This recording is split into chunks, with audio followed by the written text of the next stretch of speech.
I want to see a wick come down into the discount, price retraces back here, wicks right down into that discount, and quickly displaces away. A candle close below here shows a tendency to go lower, and what we look like is an inversion fair value gap if we see a close below the 0.5 level of the range. So now we're talking about when not to use a fair value gap. So obviously we don't want to use a fair value gap to buy when the price closed below the consequent encroachment. We also can inverse that. We don't want to use a fair value gap to sell when the price closed above the consequent encroachment. It's very important. Let's understand that.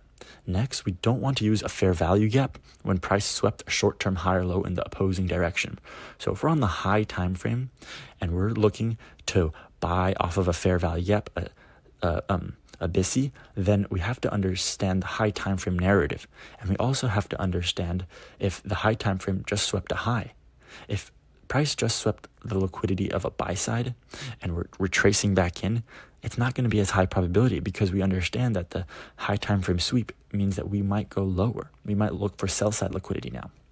We also do not want to use a fair value gap when there's equal highs or low in the opposing direction.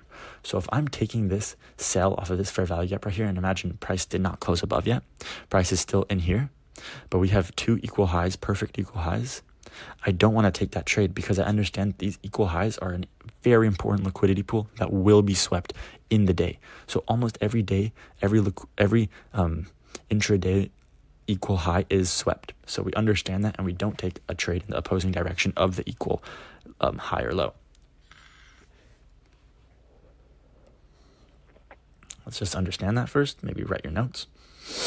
We also do not want to use a fair value gap when price high time frame is not aligned with low time frame. So if high time frame, we're looking at this sort of retracement in, then I'm not looking to sell a fair value gap right here. I see this inversion fair value gap and I'm looking to buy it. So these are all signs of a weak fair value gap, and it's soon to be inversed.